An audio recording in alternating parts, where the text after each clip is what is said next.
Hello বন্ধুরা, কেমন আছো? তোমাদের ভালোবাসা আমি ভীষণ ভালো আছি। কাল ছিল আমার বান্ধবীর বার্থডে, সেটাই তোমাদের সাথে শেয়ার করছি।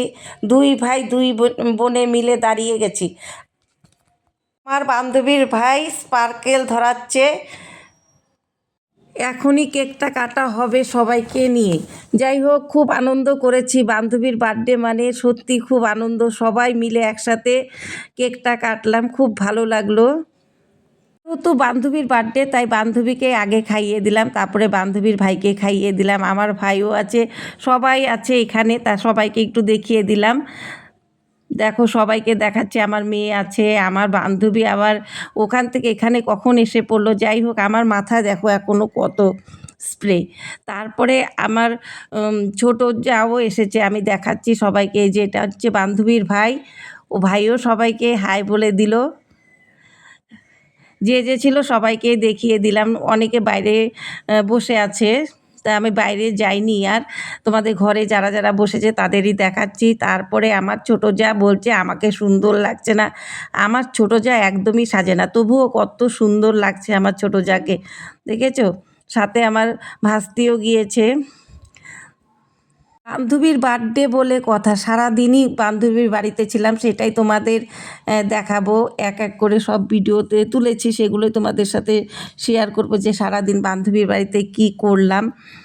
তারপরে আমি যখন রেডি হয়ে এসেছি তখনই কিন্তু আমি ফ্রাইড রাইসটা বসিয়ে দিয়েছিলাম, কেননা ফ্রাইড রাইস গরম গরম হলে ভালো হবে। তা ভাইও বসে গেছে, যেহেতু ভাই ভিডিও করে, ভাই দেখি খুন্তি দিয়ে নাড়া দিচ্ছে। আমি ভাবলাম যে ভাই নাড়া দেওয়াতে মনে আরও টেস্ট বেড়ে গেছে, সত্যিই বেড়ে গেছে। জানি রাত্রিবেলা টাইম পাবো না, তাই দিনের বেলায় বান্ধবীর জন্য গিফটটা নিতে এসেছিলাম। তা দেখো কেমন হয়েছে গিফটটা। যাই হোক, সেই গিফটটা নিয়েই আমি একটা ভিডিও করে এসেছি তখনই। তুমিও গিফটটা পেয়ে ভীষণ খুশি হয়েছে। যাই হোক, আমি দিনের বেলা থেকে, তখন হচ্ছে সন্ধ্যা হয়ে গেছে, আমি ঘরে করেছি অনেক কিছু, পায়েস টায়েসগুলো ঘরে করেছি, আর এখানে হচ্ছে ফ্রাইড রাইস বসিয়ে দিয়েছি। মানে তারপরে আমার ভাইবো বললো, দাও তোমার সাথে আমি একটা ভিডিও করি। যাই হোক, ও একটা ভিডিও করে নিয়ে গেল। তারপরে ফ্রাইড রাইসটা হয়ে তারপরে মাংসটা করলাম। যেহেতু যেহেতু বান্ধবীর ঘরটা একটু ছোট, তাই আমি বললাম বাইরেই সব কিছু বের করে দে, এখানেই বসে বসে আমি রান্না করি। তা আমার বান্ধবী বলে, একদম তুই ঠিক আছিস, একে রান্না, তারপরে হচ্ছে ভিডিও করা, তারপরে তুই টাউনেও চলে গেছিস, তারপরে আবার এসে ঠিক টাইমে রেডি হয়ে চলে এসেছিস আমাদের এখানে। তা আমি বললাম, হ্যাঁ, কাজ করতে গেলে এভাবেই কাজ করতে হবে। আর রান্না করতে তো আমার ভীষণ ভালো লাগে, কেননা রান্না খেয়ে যখন 10জন মানুষ বলে যে রান্না ভালো হয়েছে, সত্যি আমরা মেয়েরা খুব ভালোবাসি এই রান্নার প্রশংসাটা শুনতে। মেয়েও ভীষণ ভালোবাসে আমার হাতের রান্না। আমার বড়ও আমার রান্না কিন্তু ভীষণ ভালোবাসে। আমি কিন্তু শুধু রান্নাটাই করেছি, ওরাই সব কিছু করে দিয়েছে। আমি শুধু রান্নাটাই করেছি বসে বসে।